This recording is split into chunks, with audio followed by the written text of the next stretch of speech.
Let failure be your friend. There are going to be times, of course, where you're going to win a lot. A lot of things are going to go your way. And it's wonderful to bask in that adulation and to feel proud of your successes. But there are also going to be times, the satisfaction that those moments bring, nothing can compare to that. Those victories will feed you for years to come and help you stay committed when your tank is sometimes empty. Winning is great. It's fantastic. I love it. I love being number one. I love winning. But it's the times when things go wrong, when you fall or fail, that you're actually going to learn the most about yourself. You know, all those years on the Oprah show, 25 years, we were the #1 show for 25 years. And that's because I lived with the intention to serve the audience. The audience came first every show.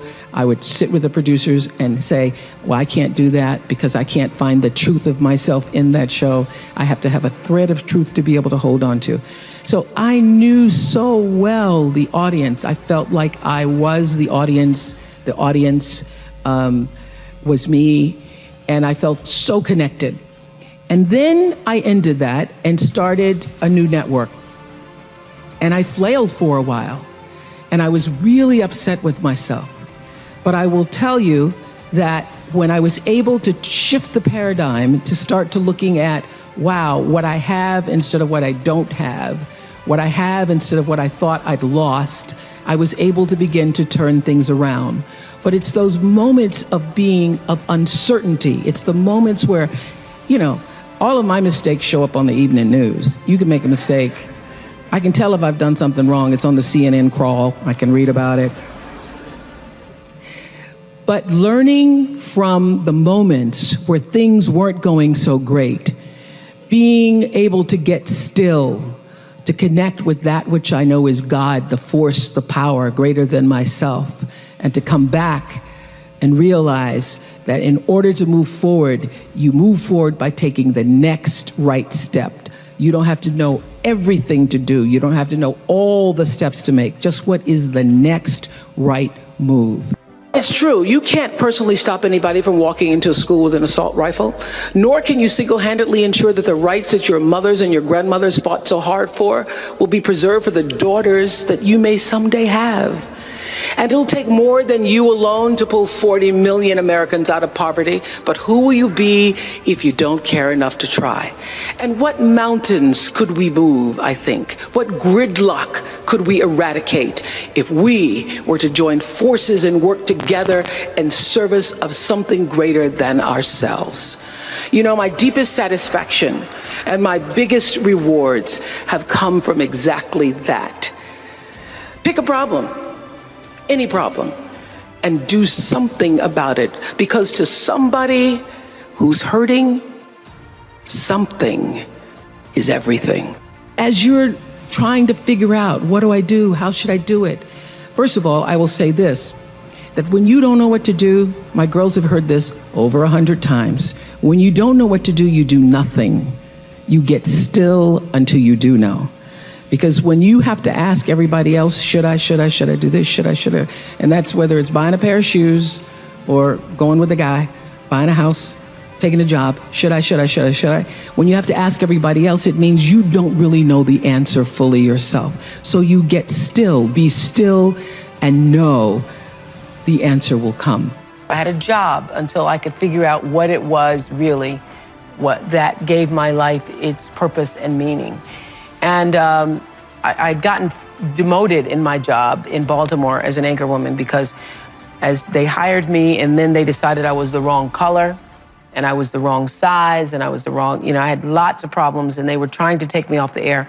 And I was making $22,000 a year. I thought I was in heaven because I was making my age. And my dream at the time was, Gail and I used to say, can you imagine if you're 40 and you're making 40,000? Ooh, that'd be it. So, that was as big as my dream was, just to make my age. And then I did this, they put me on a talk show one morning because they didn't know what to do with me. And I was interviewing the Carvel Ice Cream Man. It was a local talk show. And Benny from, Benny, who was Mrs.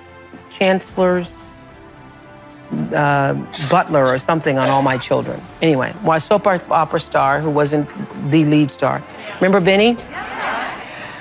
Benny and the Carvel Ice Cream Man. That's how I cut my teeth. And I finished that show. So it's not about the stars themselves or whoever the guests were, but I felt like this is what I'm supposed to do.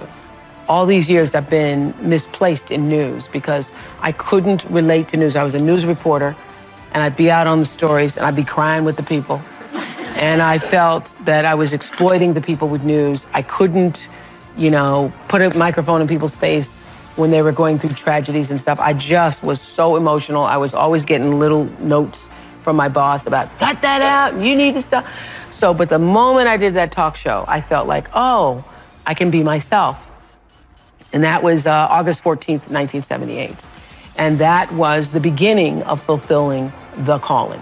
And so since that time, August 14th, 1978, I've never had a problem with energy.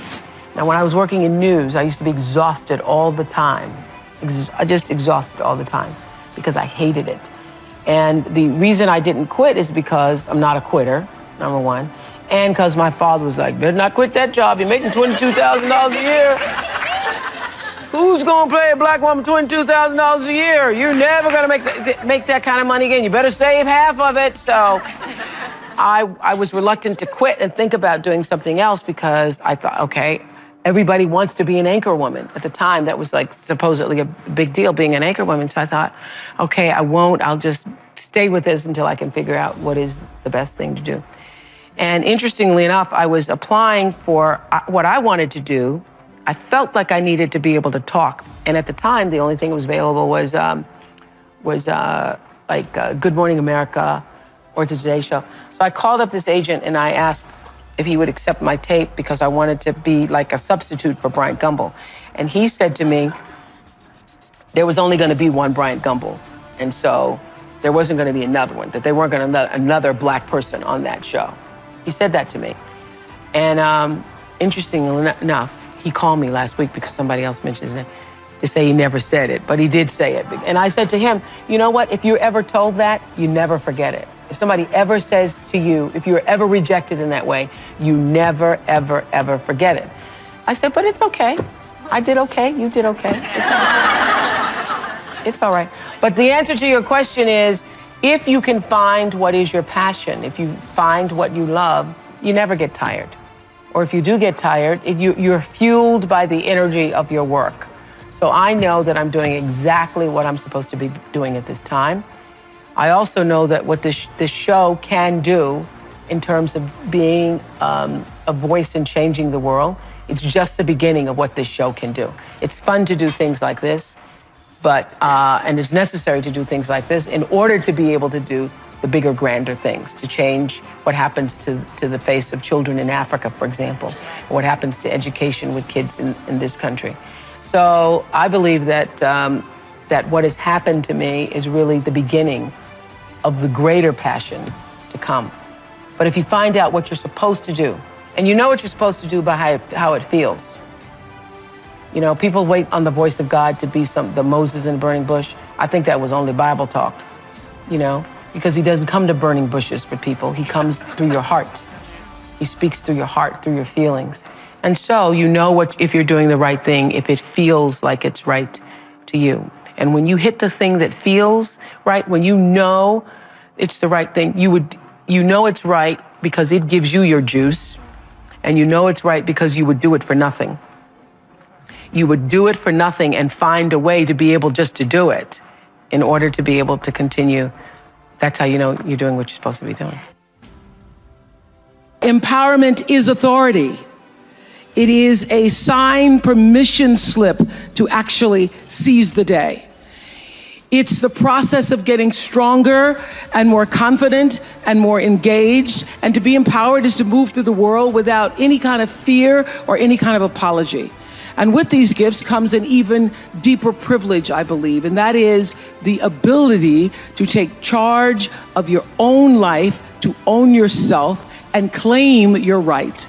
And here's what I know for sure, that to whom much is given, much is expected. And I have been given so much. I've earned it, I've been blessed with it, but I've been given a lot. And that's why I've chosen to use my life to lift other people up.